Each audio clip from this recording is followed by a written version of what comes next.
diz assim, Romanos capítulo 1, a partir do verso 1: Paulo, servo de Jesus Cristo, chamado para apóstolo, separado para o evangelho de Deus, o qual antes prometeu pelos seus profetas nas santas escrituras, acerca de seu filho, que nasceu da descendência de Davi, segundo a carne, declarado filho de Deus, em poder, segundo o Espírito de santificação, pela ressurreição dos mortos, Jesus Cristo, nosso Senhor, pelo qual recebemos a graça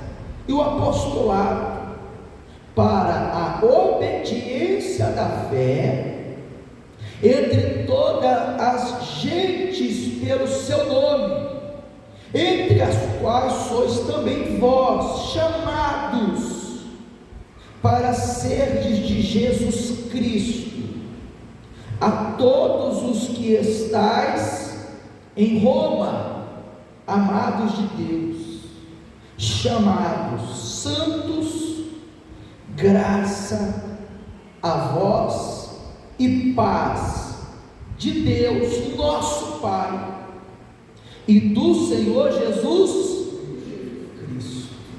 Então aqui nós temos o chamado de Deus para o apóstolo Paulo.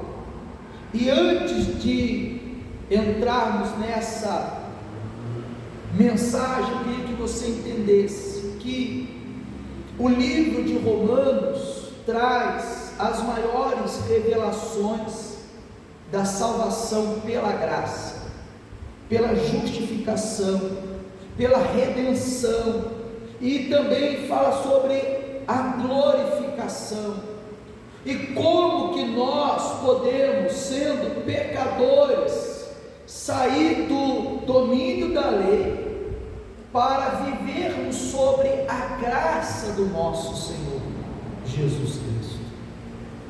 Paulo não é o fundador da igreja de Roma. Na realidade, não há um apóstolo ou um servo determinado que tem vamos dizer assim, essa reivindicação de que ele abriu aquela igreja.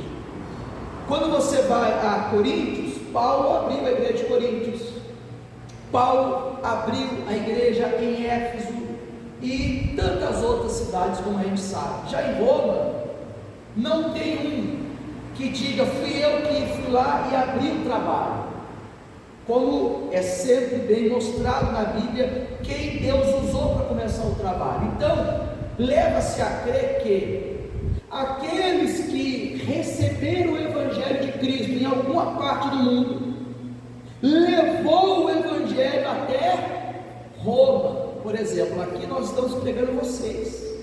Amanhã você pode levar o Evangelho de Deus a outra cidade, ou não pode?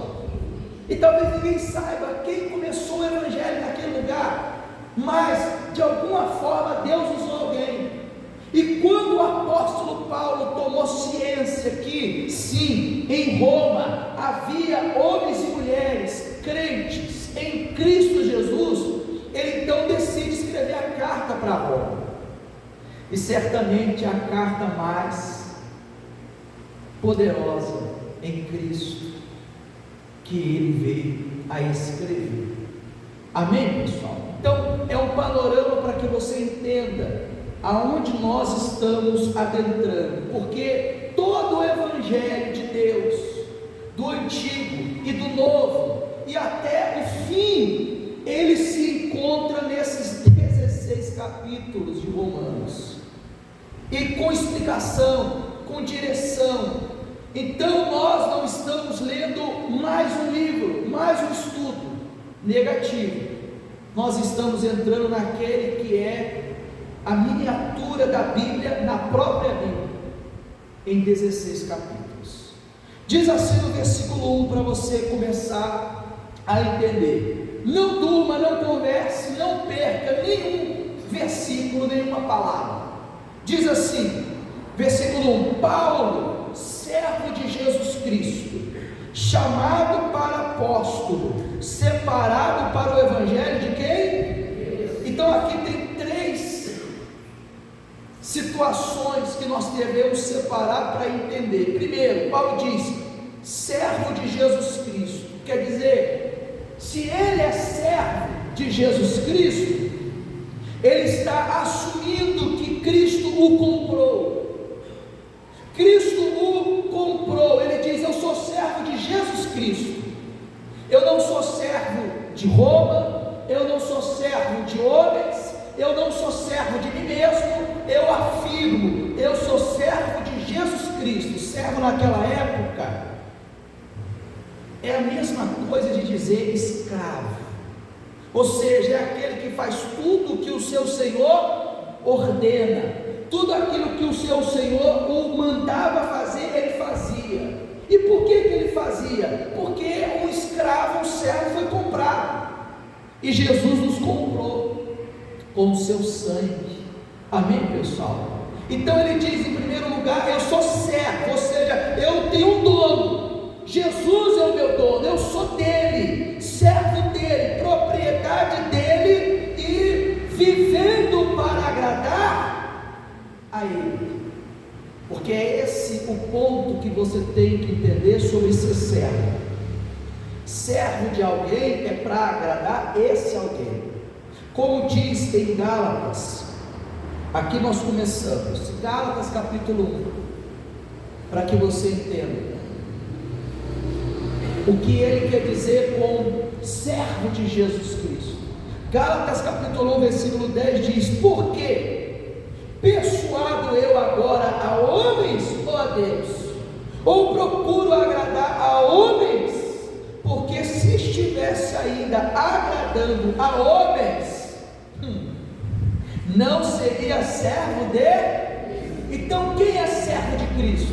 É aquele que só tem uma preocupação, de agradar a Cristo. A preocupação não é se fulano vai se agradar, se o patrão vai se agradar, se o filho vai se agradar, se a mulher vai se agradar. Meu caro, se ele se agradando de mim, eu estiver agradando a Deus, ótimo. Agora, se eu agradando a Deus, desagrado a quem quer que seja, Paulo também diz, ótimo, porque eu estou cumprindo o meu chamado como servo. Servo é isso, é aquele que entendeu que foi comprado por um Senhor, deve-lhe obediência, servidão e a ninguém mais. E se preciso for desagradar todos por aquele Senhor, ele o fará. Compreende ou não?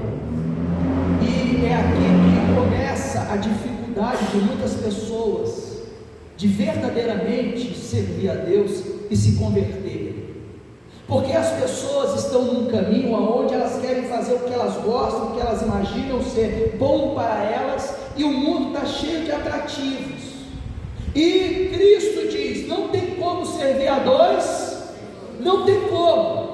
Ou você há de agradar um e aborrecer o outro, ou há de aborrecer um e agradar o outro. Não tem como agradar os dois. Então Paulo já começa deixando claro para aqueles romanos que, olha, aqui quem fala é o servo de Cristo, é aquele cuja intenção é levar o evangelho até vocês, mas acima de tudo eu o farei agradando a Cristo. Não vou levar o evangelho agradando a homens, não vou levar o evangelho doce, que talvez fique mais saboroso para alguns. Não, eu vou levar o evangelho que é do meu Senhor, porque eu só tenho a preocupação de agradar a Ele. Então, no versículo 1 de Romanos, no capítulo 1, ele começa: servo de Jesus Cristo, vírgula, chamado para o quê? Para apóstolo. Aqui nós vamos já quebrar, pessoal, alguns mitos que até hoje tem, e a gente vai ver muito. não existe mais apóstolos. Ninguém poderia jamais se determinar ou dizer apóstolos nos dias atuais. Para ser um apóstolo, você precisa de 3 coisas. Primeiro, ser chamado por Jesus. Segundo, comissionado, ou seja, você tem que receber de Cristo o ide, vai. E terceiro, só é apóstolo quem viu Jesus. Alguém aí viu Jesus face a face? Então não há apóstolo sem essas 3 diretrizes. Apóstolo é aquele que viu Jesus, foi chamado por Jesus e foi comissionado, ou seja, foi mandado. Cristo o mandou. E isso aconteceu quando ele estava indo para Damasco. Quando ele estava indo para Damasco, Cristo apareceu para ele. Cristo falou com ele, Cristo o comissionou, dizendo: você agora vai sofrer por amor a mim. Ora, Paulo, ele vai dizer em Coríntios que ele é um nascido fora do tempo. Por quê? Porque quando Cristo aparece para ele, Cristo já não estava mais entre os apóstolos. E ele é o último apóstolo ao qual Jesus o chama, se revela e o coloca em pé de igualdade dos outros 12. Tanto que quando você vai ler, você vai perceber que os discípulos que se tornam apóstolos de Jesus, eles no início eles não aceitam muito bem Paulo, porque para eles, apóstolo era só eles. Ora, nós vimos Jesus, nós fomos chamados por Jesus, não foi assim os discípulos, cada um não foi chamado? Então foi chamado eu, Pedro, João, mas Paulo estava aqui enquanto Cristo estava conosco, e nós fomos comissionados, nós fomos direcionados, mandados para a pregação, e Paulo tem que enfrentar essa barreira, até que alguns dos discípulos percebem que sim, Paulo teve uma experiência extraordinária com Deus. Sim, Paulo viu Deus, viu Cristo. Sim, Paulo foi chamado. Então, servo, ele diz, servo de Jesus Cristo, chamado para apóstolo, e ele finaliza, separado para o evangelho de quem? De Deus.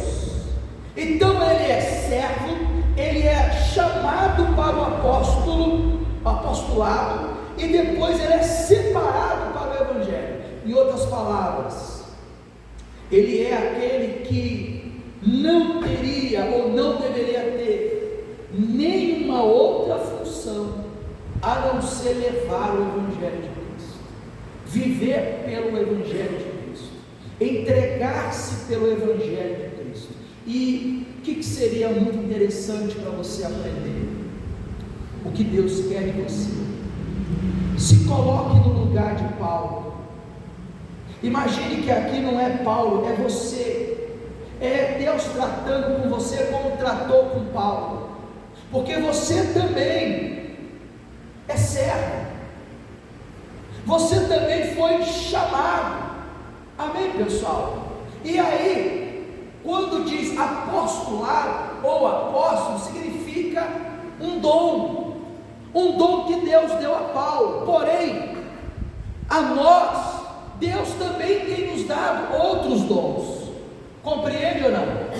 Cada um tem um dom, cada um foi chamado para exercer um dom segundo aquilo que Deus direcionou.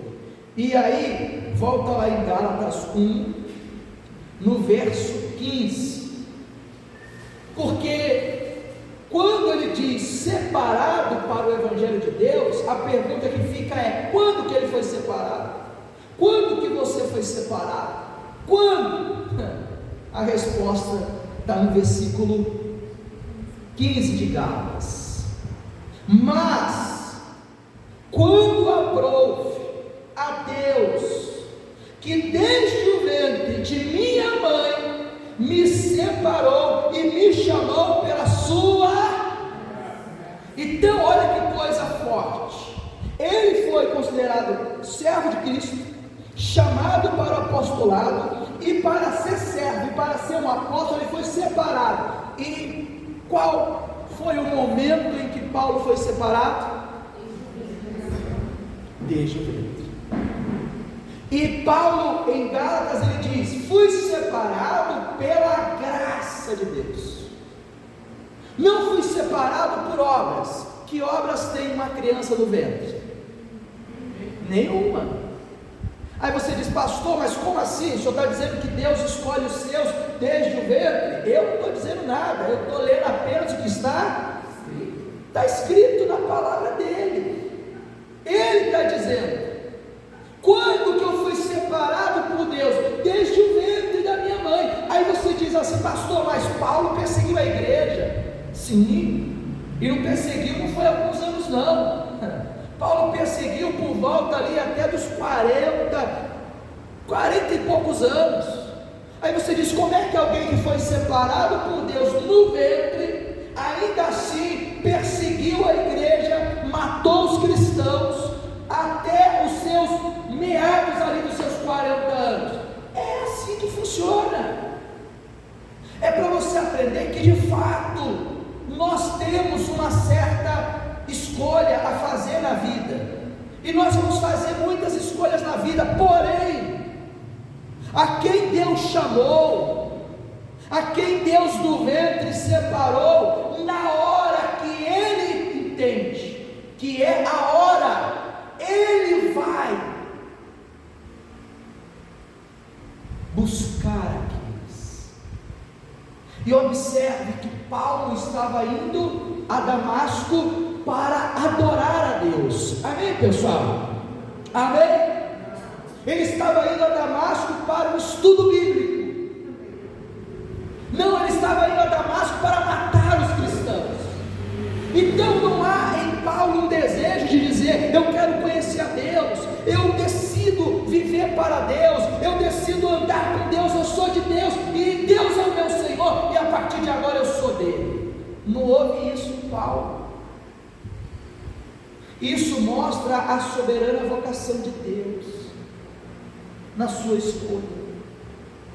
E quantos Deus não está escolhendo e chamando e buscando, enquanto está indo para um prostíbulo, Deus vai lá e resgata. Quando está indo lá para uma boca de fumo, Deus vai lá e resgata. Deus, pessoal, tem a forma peculiar dele de trabalhar. Não me pergunte como que Deus escolhe os seus, porque eu não sei. O que eu sei é que Deus escolhe. Ainda que você viva por alguns anos, como muitos de vocês viveram, fazendo coisas à torta e à direita, mas aqueles ao qual o Senhor separou desde o ventre. Você não foi separado no dia que você entrou por aquela porta, ouviu uma palavra, dobrou o joelho, chorou e falou: agora eu quero Jesus. Não! Aquele dia foi apenas a confirmação do que Deus um dia fez na sua vida desde o ventre. Aí você diz: pastor, mas será que isso não serve só para Paulo? Não. Rebeca estava grávida de 2 filhos, e os 2 brincavam no ventre, e Deus amou um, e a Bíblia diz que Deus o odiou ao outro. Algumas Bíblias amenizam e diz: Deus não escolheu o outro. Mas eu pergunto, no ventre da mãe, quem fez a melhor obra? Jacó ou Esaú? Quem fez a melhor obra? Nenhum dos 2, são crianças no ventre. Mas a Bíblia diz: Deus amou Jacó e desprezou Esaú. Ah, mas Jacó foi atrapalhado. E quem não foi atrapalhado na vida é? Boa noite. Só pensando aqui, né, pessoal? Deus chamou ele, escolheu no ventre. E Deus disse: essa briga na sua barriga é porque tem duas nações. O normal é a mais nova servir a mais velha, mas no teu caso é diferente. A mais velha vai servir a mais nova. Mas como? Eu escolhi a mais nova. Deus escolheu. Olha aqui para minha cara, pessoal. Olha nos meus olhos. Pastor, eu não gosto do senhor. Eu não posso fazer nada. Deus me escolheu. Deus escolheu a mim, escolheu a ti. Vocês estão entendendo ou não? Não é que eu sou melhor, que você é melhor, e que aquele que amanhã vai se converter é melhor. Não, é porque Deus o escolheu. Então Paulo diz: eu sou servo, eu sou apóstolo, porque eu fui comissionado, eu vi a Cristo, e eu fui separado para o Evangelho. Paulo, quando você foi separado, Paulo? Ô Paulo, você estava com a gente quando Jesus foi chamar os discípulos um por um. Quando você foi separado, Paulo? Paulo em Gálatas diz: desde o ventre. Desde quando eu estava no ventre da minha mãe, eu fui chamado por Deus. Você acredita nisso, pessoal? Sim ou não? Então, quase o que eu vou te falar. Quando Maria se encontrou com Isabel e as duas estavam grávidas, a Bíblia diz que a barriga de Isabel começou a mexer como nunca. Por quê? Porque João Batista é como se soubesse que na outra barriga quem é que estava? É forte isso ou não? No ventre. E a Bíblia diz que João o Batista era cheio do Espírito desde a mocidade. Amém? Não. Era cheio do Espírito desde o ventre. Comece a entender o que é o Evangelho. Comece a entender o que é a graça de Deus. A graça de Deus é um favor imerecido. O que um sanguinário como Paulo merece? Honestamente, o que um perseguidor da igreja merece? Graça? Misericórdia? Não! Mas isso é a graça. Nós não merecemos, nós não fizemos nada para recebê-la, mas Deus olhou e disse: receba. E nós de bom grado a recebemos, e de fato por ela somos transformados. Foi claro? Versículo 2: o qual antes prometeu pelos seus profetas nas santas. Ora, como assim? Aí você tem que voltar à parte final do versículo 1. Parte final do versículo 1, Paulo diz: separado para o Evangelho de Deus, o qual antes prometeu pelos seus profetas nas santas. Ou seja, o Evangelho ao qual Paulo vai pregar, ele avisa, é o Evangelho que já foi prometido faz o quê? Muito tempo. Jeremias falou sobre esse Evangelho, Isaías falou sobre esse Evangelho, os homens do passado falaram desse Evangelho, e agora esse Evangelho é real, esse Evangelho é palpável, esse Evangelho chegou, está diante de vós. Isso mostra que, primeiro, as promessas de Deus nunca falham. O que Deus prometeu no Antigo Testamento, vai vir o Messias, e vai vir o Salvador, e chegou a hora, a promessa se cumpriu. Por isso Paulo diz: segundo as sagradas Escrituras. O que você tem aí nas suas mãos, meu irmão, minha irmã, não é apenas uma Bíblia ou apenas um livro, é sagradas Escrituras. Tudo que está aqui é o que, pessoal? Sagrado. Tudo que lemos aqui é sagrado. Então Paulo diz: olha, o Evangelho que há muitos anos foi anunciado, agora ele chegou, segundo o que foi prometido pelos seus profetas nas santas, sagradas Escrituras.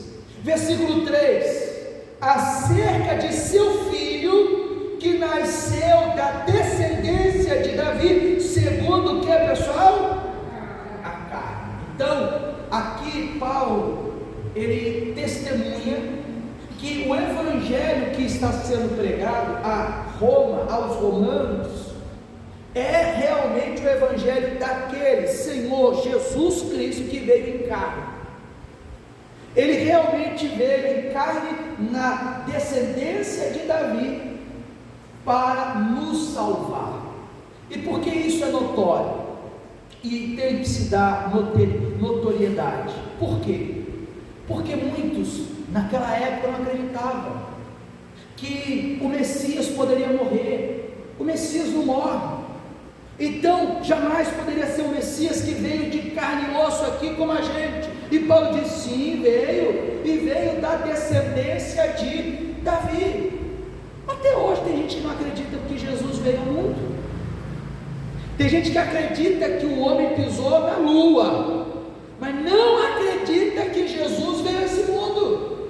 Então você vai ver muitas das vezes em Romanos, em Coríntios, Paulo toda hora tentando dizer e testificar, sim, aquele que como nós padeceu, como nós sofreu e morreu. Sim, ele morreu como homem aqui na cruz. Compreende ou não? Para que ninguém dissesse assim, não, Paulo, Jesus não morreu, isso não existiu. Sim, existiu, claro que existiu. E se tem uma coisa que a Bíblia ensina, que nós devemos ser bem, vamos dizer assim, radical, nesse ponto. Tanto que a Bíblia diz, se alguém diz que Cristo não veio em carne, seja anátema, ou seja, é como se dissesse, seja amaldiçoado tal palavra, que não reconhece que o Senhor aqui esteve como homem entre nós. Então não é um versículo simples, é um versículo que ele testemunha. Versículo 3, acerca de seu filho que nasceu da descendência de Davi, segundo, não é segundo o Espírito não, é segundo a carne, veio aqui como homem, natural que sou, e que você é também. Versículo 4, declarado Filho de Deus em poder, segundo o Espírito do que? Pela ressurreição dos mortos, Jesus Cristo nosso. Então ele primeiro afirma que ele veio em carne, segundo ele afirma que sim, ele foi santificado pela ressurreição dos mortos. E quando ele afirma isso, é até pesado falar, porque ninguém poderia jamais na cabeça do judeu aceitar que alguém morreu e agora reina. Compreende ou não? Ou seja, como assim? Morreu? Não pode alguém que morreu reinar sobre nós, porque na cabeça dele o reino do povo era sempre o reino físico, era olhar para o faraó, para o imperador e dizer, está lá, ele reina, esse reina. E Paulo diz, não, ele é o rei dos reis, é o nosso Senhor que morreu. E aí você talvez não entenda, mas certamente muitos que ouviram essa palavra ficou chocado, ao ponto de muitos renunciarem à fé, porque a palavra de Deus faz isso.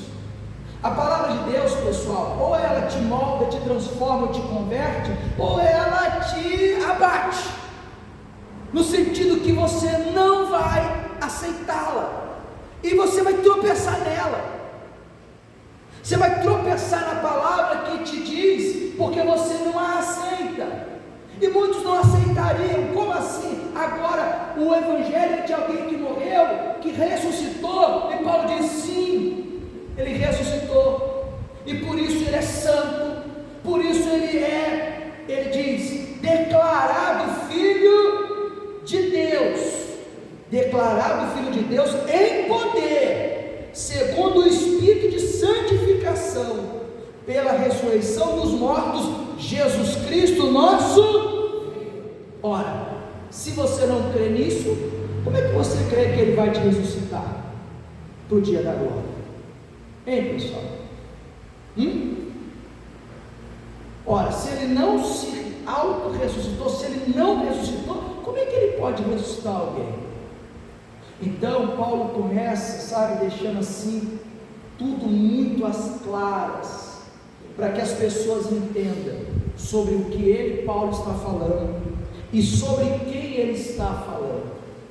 Versículo 5: pelo qual recebemos a graça e o apostolado para a obediência da fé entre todas as gentes pelo seu nome, ou seja, pela morte de Cristo, presta atenção, pela ressurreição de Cristo, pela filiação em Deus, ou seja, santificado em Deus, por Ele ter morrido, nós agora, ele diz no versículo 5, recebemos a graça e o apostolado. Novamente, a graça é o que, pessoal? Boa noite. Até meu filho já gravou.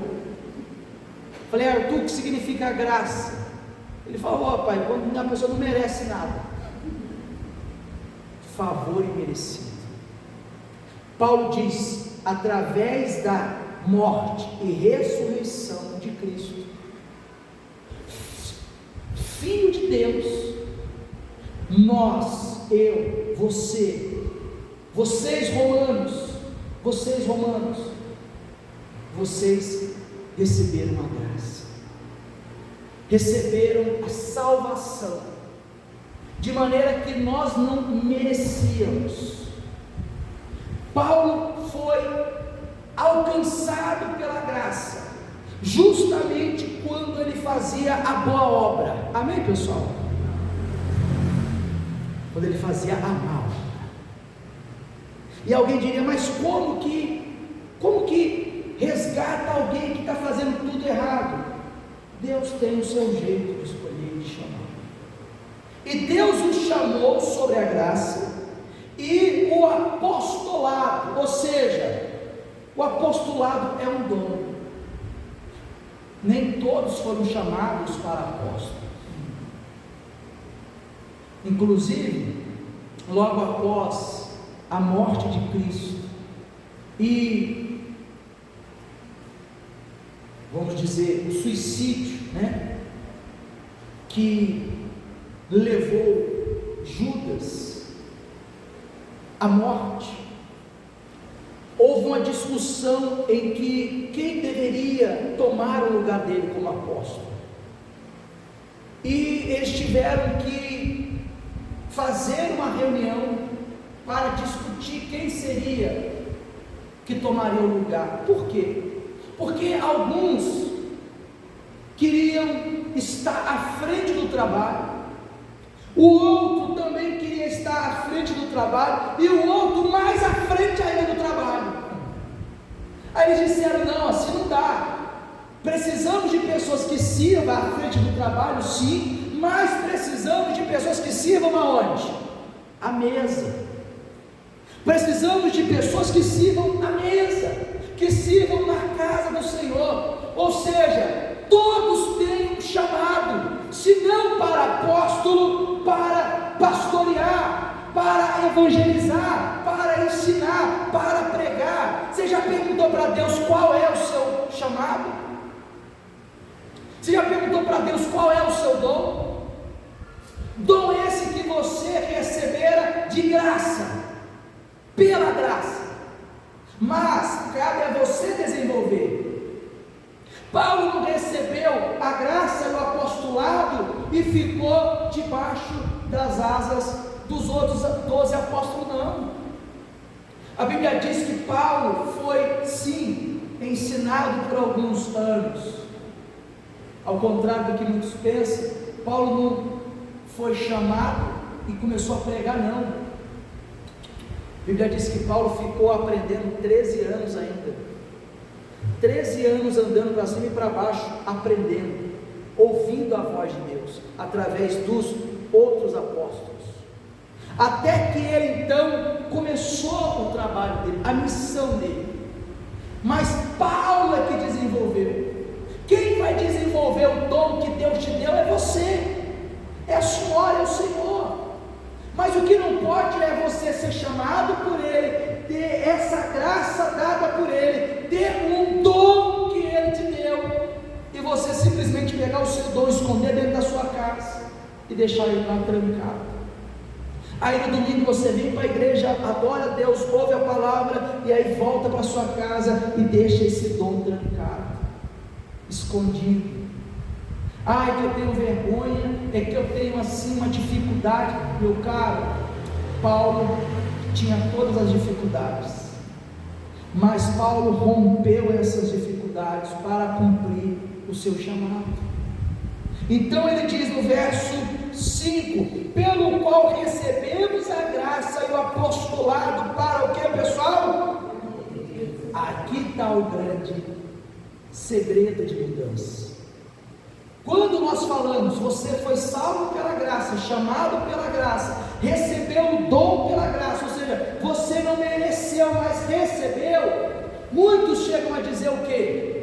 Então, salvo uma vez pela graça, salvo para sempre.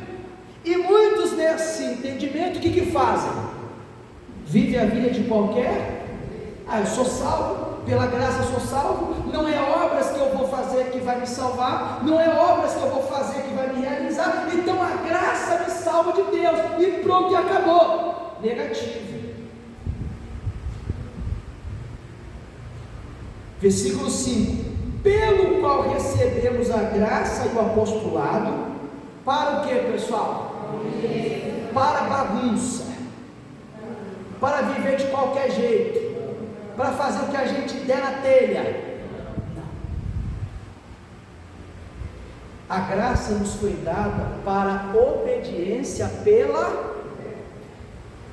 Então qualquer pessoa que não viva sobre a obediência de Deus e venha com essa conversa de dizer, não, pela graça nós somos salvos, mas nessa desobediência, a graça nunca te alcançou. A graça não pode, pessoal, alcançar alguém e deixar esse alguém do mesmo jeito. A graça jamais vai alcançar um homem e uma mulher e ela vai continuar no mesmo estado. Paulo estava perseguindo os cristãos, a graça o alcançou, ele mudou de rota e começou a ajudar os cristãos, ele começou a ser perseguido pelo Evangelho, ou seja, a mudança é radical, a mudança é tão radical, presta atenção, que Ananias, que foi quem impôs a mão sobre ele para orar, quando o Senhor disse, Ananias, vai a uma rua direita, entra lá na casa, porque tem um homem chamado Paulo orando a mim, e eu escolhi. O que o profeta Ananias fez? Fique de pé, por favor. O que o profeta Ananias fez? Deixa comigo, Senhor, que eu vou lá consagrar esse homem. Deixa que eu no joelho, é comigo mesmo. O Senhor dá a ordem, eu faço. Ananias olhou e falou assim: eu ouvi bem, Senhor? O Senhor falou, Paulo? Paulo? Não, Senhor. O profeta contendeu com Deus, falou, não, ele é perseguidor do Senhor. Não, ele não. Tem noção disso? Ele não. Ele que está. O Senhor, em outras palavras, o senhor não deve estar vendo o que ele está aprontando aqui na terra, não. O senhor não deve saber que ele está matando aqui os cristãos, não. O que Deus falou para Ananias? O que te importa? Se esse é um vaso escolhido, vai lá, só obedece. Lembra o que é ser servo? Paulo diz servo de Cristo. Servo é não questionar, servo é não colocar sua vontade, servo é apenas obedecer seu Senhor. Já Ananias falou, não, Deus, esse aí é o que estava matando Deus falou: eu sei, eu estou sabendo. Se tu que é homem sabe que ele mata, veja lá eu. Mas é ele mesmo. Eu quero ele. Eu vou derramar minha graça sobre ele. E ele vai sofrer pelo meu nome. Aprenda uma coisa: chamado, servidão, apostolado não é sobre ganhar, é sobre ter disposição para perder, por amor de Cristo. Deus não chamou Paulo para ser o bambambam. Não. Deus chamou Paulo para padecer, para sofrer mais do que ele fez os outros sofrer. Paulo, você perseguiu a igreja, agora você é a igreja. Você bateu nos cristãos, agora você vai apanhar por ser cristão. Você matou cristãos, agora você vai fugir para não morrer por muitas das vezes, até que vai morrer pelo Evangelho. Então, no caminho para Damasco, a graça desce sobre Paulo. Paulo é transformado. De que maneira, pastor? Primeiro, Deus deixa ele cego para o mundo, mas abre os olhos dele para dentro. Você nunca ficou cego, né, pessoal? Mas você já ficou no escuro, sim ou não? No escuro você sai correndo, batendo, aprontando. Você tenta ficar ali, né? Paulo ficou 3 dias assim, pensativo, olhando para tudo que ele fez. Deus fechou os olhos físicos e abriu os olhos. Isso é graça. É você ser transformado de dentro. Não tem como continuar o mesmo. Qualquer pessoa que diz assim: eu estou salvo e pronto, e acabou, e eu faço o que eu quiser da minha vida, pode ter certeza, nunca foi salvo. Porque todo aquele que foi salvo, a própria graça produz nele obediência da fé. Não é a sua obediência que traz a graça de Deus. Não. É a graça de Deus que lhe faz ser obediente. Você viu como é que muda a coisa? Sim ou não? Não é você dizer assim: não, pela minha fé, agora eu vou andar direito. Não. É porque a graça de Deus tomou conta do seu ser que você vai andar direito. Eu vou andar direito para receber a graça. Também não. É a graça que vai te alcançar e vai te fazer andar direito. Está sobre a graça de Deus. Todo aquele que chegou na igreja e disse: não, mas eu vou mudar, e fez essa mudança pela carne, ou seja, somente pela sua vontade física, ou porque o pastor sentou com ele e disse: para com isso, para com aquilo, muda isso. O pastor falou, vou fazer. Não foi porque Deus falou com ele, não foi porque Deus moldou ele, foi porque o pastor falou. Pode ter certeza, daqui a pouco o mundo vai falar mais alto, ele vai trocar a voz que o pastor deu a ele pela voz que está onde? Agora, quando alguém é alcançado pela graça, pode o pastor tentar desviar ele não se desvia. Vocês estão entendendo ou não? Então, vou repetir para você gravar isso, versículo 5: pelo qual recebemos a graça e o apostolado, ou seja, eu recebi de graça essa salvação e esse dom que é o apostolado, eu recebi para o que, pessoal? Para a obediência da fé entre todas as gentes pelo seu. Ou seja, eu recebi de Deus uma graça e um apostolado para viver uma obediência tão grande que aonde quer que eu vá, as pessoas vejam. Ele está dizendo para vocês, romanos, perceberem, para que todos vocês vejam o que é o agir de Deus, para que vocês todos percebam o que é transformação, é viver pela obediência, é viver pela fé. E aí dá no mesmo, porque se você tem fé para obedecer, e se você obedece pela fé, é porque a graça te alcançou. Então você não questiona. Como eu falei, o Espírito Santo nos revelou domingo, o justo ele não se justifica, porque ele já tem alguém para justificar ele. Então ele apenas obedece. Se o Senhor disser sobe, ele sobe, vai, ele vai, pula, ele pula, não faz, ele não faz, faz, ele diz, eu vou fazer, porque ele é um servo de Cristo, foi chamado para a obediência. Nisto você conhece quem de fato teve essa experiência com Deus. Ah, mas fulano tem 40 anos de igreja, fulano tem 50 anos. Eu te pergunto, ele obedece às Sagradas Escrituras? Ah, ele não obedece. O problema não está na palavra, a palavra é fiel. O problema está nele, que não teve essa experiência. Tome assento no lugar, e aqui eu finalizo com esses dois versículos, 6 e 7. Entre as quais sois também vós, chamado para seres de quem? Então, primeiro, Paulo dá testemunho dele. Ele diz: eu fui chamado pela graça e ainda recebi um apostolado para testemunhar entre vocês. Mas, isso é forte. Mas, entre as quais sois também vós, repete, vós são chamados para serdes de Jesus Cristo. Então o chamado foi só para Paulo? O chamado foi só para os romanos? Para todos que creem.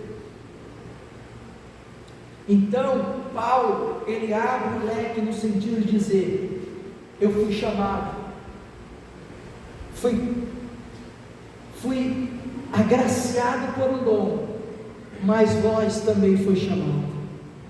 Todos vocês têm um dom para ser executado, todos vocês. Ah, mas eu tenho uma idade nova, não importa, todos foram chamados. Todos ao qual Cristo chamou foi com um propósito. Uns para servir adiante, outros para servir mais ao lado, outros mais atrás, um em cima do altar, outro na mesa, outro onde ninguém está nem vendo, mas lá estará servindo. Não existe distinção, servo é servo em todo e qualquer lugar. Para Deus não tem essa de o servo que está em cima do altar é maior do que o servo que está sentado na cadeira. O chamado é o mesmo, a graça dada é o mesmo, o dom ele é diferente, mas na mesma proporção. Compreende, pessoal? Porque tem gente que é de Deus para pregar, mas tem outros que é de Deus para ensinar.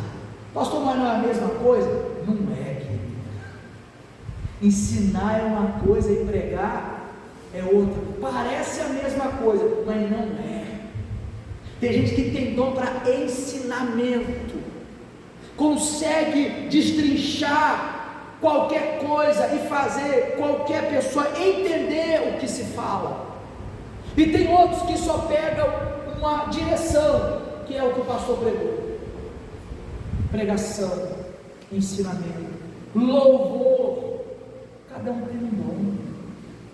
E eu queria que você abrisse a cabeça para entender. Dom, todo dom é para servir a Deus, mas nem todo dom está diretamente ligado ao ambiente da igreja. Um médico que salva a vida, ele fica dentro da igreja ou no hospital? Isso é o que? É um dom. Então abra a sua cabeça, porque você tem um dom, Deus te deu um dom, e você pode colocar isso a serviço de Deus. Você pode colocar isso a serviço de Cristo, porque é para isso que você recebeu o dom. Mas tem pessoas que acham que é só dentro da igreja que ela vai ser usada por Deus. Não, meu amigo. Você vai ser usado por Deus lá na sua casa, lá no seu trabalho. Imagina você lá na sua família de incrédulo e você tem o dom de ensinar a palavra. Aí pastor, eu tenho vergonha. Você está jogando o dom de Deus fora. Deus dá o dom, Deus não desenvolve o dom. Quem desenvolve somos nós. Ah, pastor, tem uma facilidade para isso. Isso é um dom. Dom é aquilo que você consegue fazer com maestria, ainda que você não se esforce tanto. E alguns aproveitam para se esforçar mais, então o dom fica melhor ainda nele, na boca dela, na mão dela, na mão dele. Mas para que o dom de fato seja explanado, você tem que ser servo. Você tem que fazer igual o Paulo. Paulo começa a carta dizendo: eu sou o quê? Servo. Ele não começa dizendo: eu sou apóstolo, eu sou o 13º apóstolo, eu sou o apóstolo que planta as igrejas. Não, ele começa dizendo: eu sou servo. Eu sou aquele que o Senhor diz: vai, eu vou, vem, e eu lá estou. Finalizando, agora vamos juntar os 6 com 7 para você ver como é forte. Entre as quais sois também vós chamados, grava isso, sois o quê? Chamados para serdes de quem? De Jesus Cristo. É da igreja A, B ou C? Não, vocês são chamados para ser de Jesus. Chamados, grava isso. Vós sois chamados para ser de Jesus Cristo. A todos os que estáis em Roma, amados de quem? Ei, você não foi só chamado. Eu não fui apenas chamado. Nós fomos o quê? Não, chamados, mas o quê? Amados. Não foi só chamado para dizer: ó, faz a minha obra, faz o que eu quero, me segue. Não, a gente foi chamado e amado. Chamado e... Então não tem como alguém que foi chamado e amado por esse Deus fazer a obra de qualquer jeito, servir de qualquer maneira, servir com desdém, servir com, sabe, sem fogo no coração. Não tem como. Fomos chamados e amados. Agora, olha que coisa para você entender como funciona esse amados. Porque quando ele está escrevendo para Roma. Mas ele está escrevendo para toda Roma? Não, ele está escrevendo para os romanos cristãos. Porque se a gente colocar o amor de Deus em perspectiva, nós temos que separá-lo em algumas partes. Por quê? Deus amou o mundo, amou o mundo. Então quer dizer que Ele amou todos. Mas aqui é um amor que vai além desse todos. Além. Aqui no versículo 7 ele diz: a todos os que estáis em Roma, amados de quem? Então não é que Deus ama, é amados de Deus. Como é que eu poderia fazer você entender isso? Porque quando diz amados de Deus em Roma, parece que é para todos. E alguém diria, e algum pastor debateria comigo e diria: não, é para todos, a carta é para todos em Roma. Não é. Imagina que eu decido escrever uma carta para minha esposa, e eu coloco lá: amada esposa Cristiane. Só que aí você que é da igreja recebe a carta no lugar dela. Quando você lê essa carta, você vai dizer: o pastor Roberto me ama? Mas eu amo vocês. Vocês sabiam disso, pessoal? eu amo todos vocês. Mas se você lisse a minha carta com o nome da minha esposa, você diria, ele está dizendo que me ama? Você diria o quê? Que essa carta é para quem? Para a esposa. Por que eu vou falar sobre a esposa? Porque a esposa e o esposo têm uma aliança. Deus tem uma aliança com a sua igreja. Então não é só ser amado, é amado de Deus. O mundo tem o amor de Deus. O mundo tem o amor de Deus. Vocês têm o amor do pastor Roberto, mas a minha esposa tem o meu amor além disso. Vocês estão compreendendo ou não? Ou está difícil? Ou complicou a cabeça? Deus ama o mundo, mas Ele tem os seus. Ele ama todos, mas Ele tem os seus. Eu amo todos vocês, mas eu tenho a minha. Deus tem os seus amados. Vocês entenderam? É muito forte isso. A todos os amados de Deus. Por isso eu digo, se coloque como Paulo, como essa igreja de Roma, como se Deus estivesse falando com você, porque Ele está aos amados de Deus. E eu finalizo. Ele diz: a todos os que estáis em Roma, amados de Deus, vírgula, chamados santos.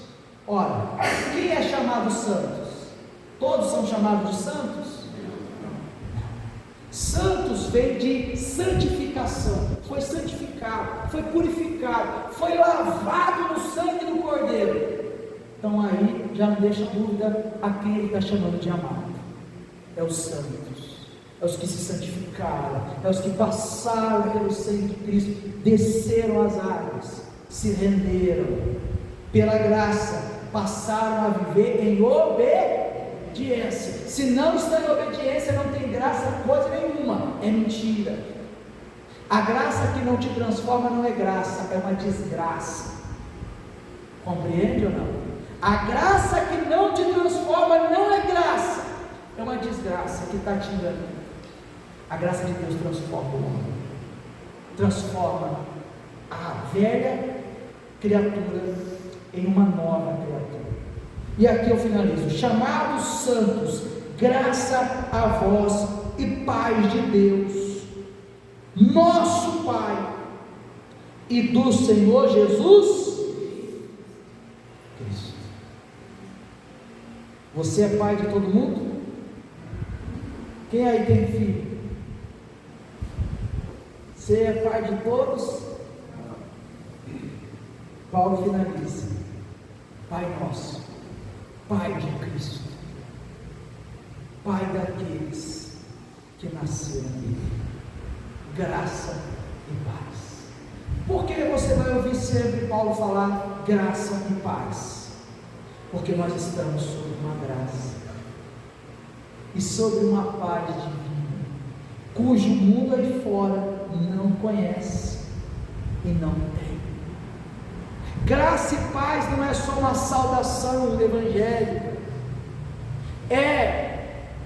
eu diria, uma afirmação do que há no coração de alguém que foi chamado por Deus. Sobre ela tem graça, sobre ele tem graça, e sobre ele ela há paz. Quer dizer que você não vai ter tribulação? Mas a paz que está aqui dentro excede todo entendimento. É por isso que o mundo não entende. Quando a gente está num turbilhão de guerra e ainda assim com um sorriso no rosto, em paz. Fique de pé. Semana que vem nós continuamos a partir do verso 8. Agora, o que eu tiro desses primeiros 7 versículos. Eu sou servo? Pense, reflita, a senhora, o Senhor, você é servo? Você realmente foi chamado? Foi separado? Pastor, como é que eu vou saber? Olha, o separado arde nele um fogo ardente para servir seu Deus, seu Senhor. Há nele um fogo ardente. Amém, pessoal? Que eu pude experimentar ao longo da minha jornada. Me tiraram do altar, voltei para o altar. Saí do altar, voltei para o altar. Por quê? Porque nada nesse mundo faz meus olhos brilhar. O fogo que arde não tem como deixar a pessoa na igreja jogada, parada, não faz nada para Deus, não serve, não honra, sabe? Não tem. Lembra o que Pedro falou com outro discípulo no caminho de Emaús? Pedro disse: não ardia porventura os nossos corações, porventura não queimava enquanto ele falava com a gente. Quando Deus fala, queima. Quando Deus fala, desperta. Não é como mais uma pregação que entrou por aqui, saiu por aqui. Aos chamados, aos servos, Deus faz arder o coração. Pastor, se não, se humilhe, porque só de você estar aqui é porque há algo que Deus tem em você. Talvez ainda não foi revelado, por isso você até hoje não mudou. Você mudou de igreja, mudou de endereço, mas não mudou verdadeiramente. Talvez você ainda está no caminho de Damasco, igual Paulo estava. Mas já estou na igreja. Meu filho, Deus que está na igreja, mas ainda está no caminho de Damasco. Está no caminho de Damasco ainda. Quem sabe não seja hoje, amanhã, que você tenha por Deus tamanha revelação, que feche os seus olhos para esse mundo e abra seus olhos para o Evangelho de Cristo. Coloque a mão no seu coração.